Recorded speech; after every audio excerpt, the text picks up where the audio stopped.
We got a nice one welcome for Lara Yaz, everybody.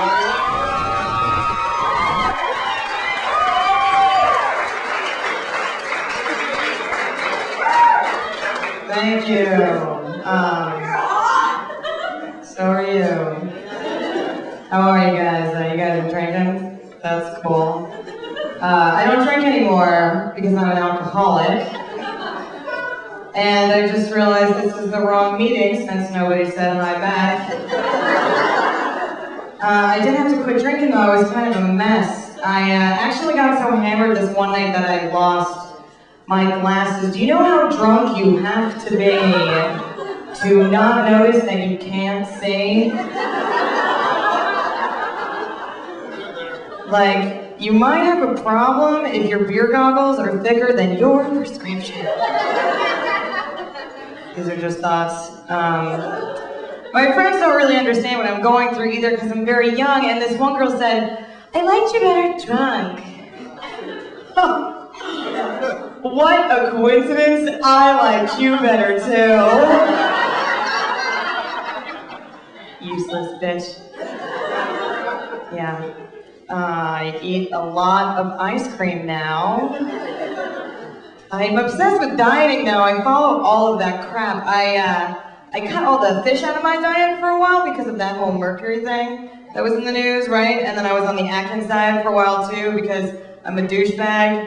And I think it's very weird how we'll treat our bodies in this country according to what's the trend. Because there was seriously a period of time where I would drink an entire bottle of tequila, but I wouldn't eat bread.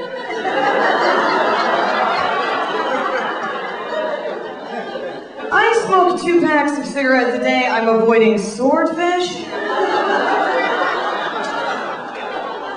What is the matter with me?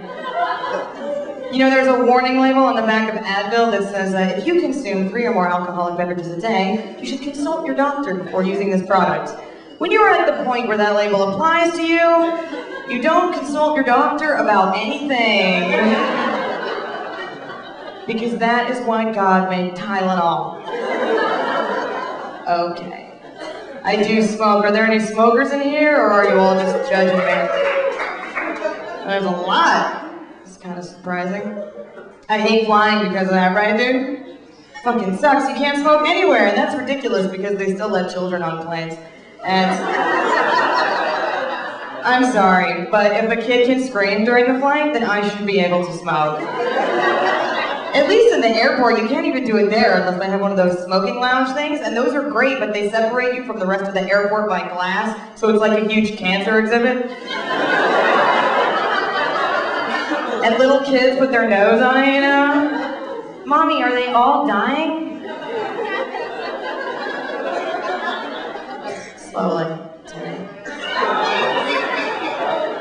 Very slowly. So, I live in Brooklyn, not the cool part, though. I live in Prospect Heights, which for those of you who don't know, Prospect Heights is in between Park Slope and give us your iPod, bitch.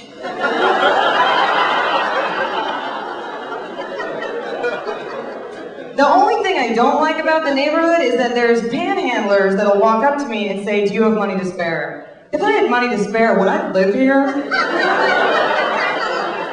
This is a shithole. Oh no, I live on the Upper East Side. I'm just here to buy drugs. By the way, do you have any? Because in that case, I do have money to spare.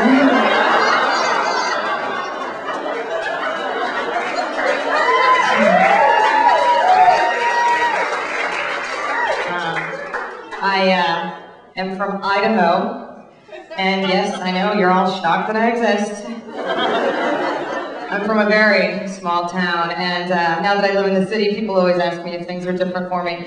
And they are, but it's little things, you know, like pavement, and also you guys know those doors that say emergency exit only, alarm will sound, right? Okay, in Idaho, they don't mean that.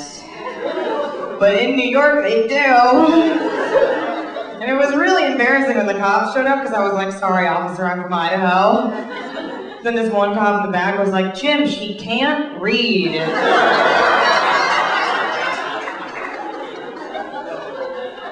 so they let me go. What's new? I have a new boyfriend now, which is, thank you, Mom. Yeah, it's cool. He's really hairy, though. Do you have a lot of body hair, sir? You look like you might. No? It's cool. It doesn't really bother me, the hair. It's just, I don't feel I've ever truly seen him naked.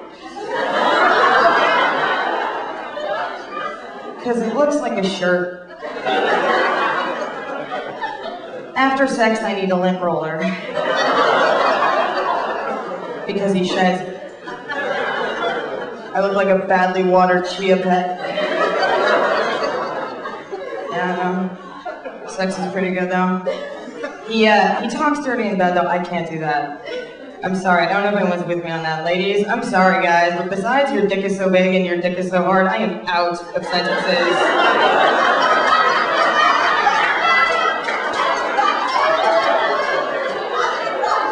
Seriously. I don't know what else is going on in that area that I'm supposed to comment on. It's like, I love it when you move back and forth like that. And the dude's always like, are you gonna come, are you gonna come, are you gonna come? Yes, and you shut the fuck up!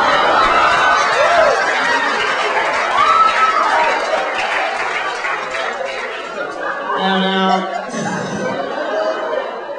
I am just confused in general with your penises and where you will and will not put them, okay?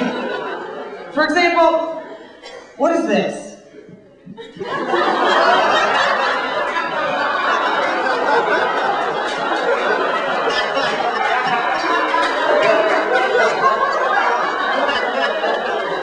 I'm so serious, what the fuck is that?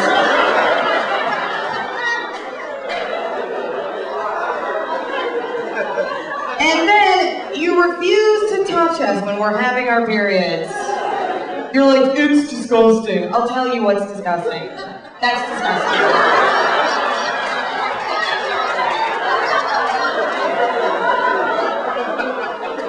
Menstruation's natural, alright? It's not a choice we're making. We're forced to deal with that shit. You should be too. I know you guys do hate that period thing a lot. I think if I told a rapist I was on my period, he might reconsider.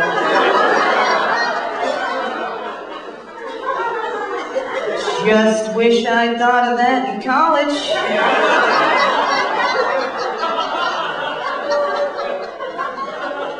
It's cool. I don't know, and then women that have small tits seem to complain about it a lot, but I wish that I had small tits, because then guys wouldn't try to stick their dick in between them all the time.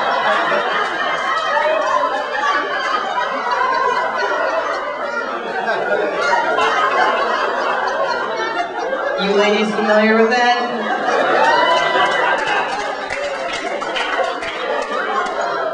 The sensation of balls slapping against your stomach.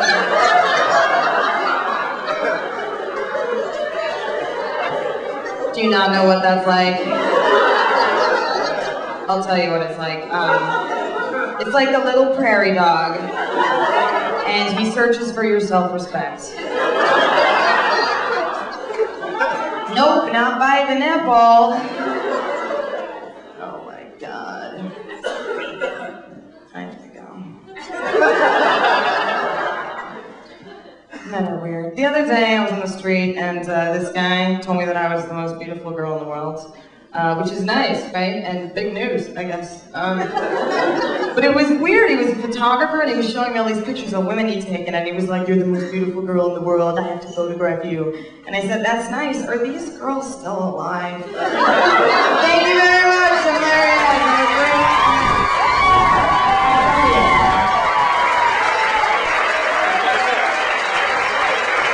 Lara Yaz, everybody. Let her hear it. Lara Yaz. That is good stuff. Good stuff. Yeah.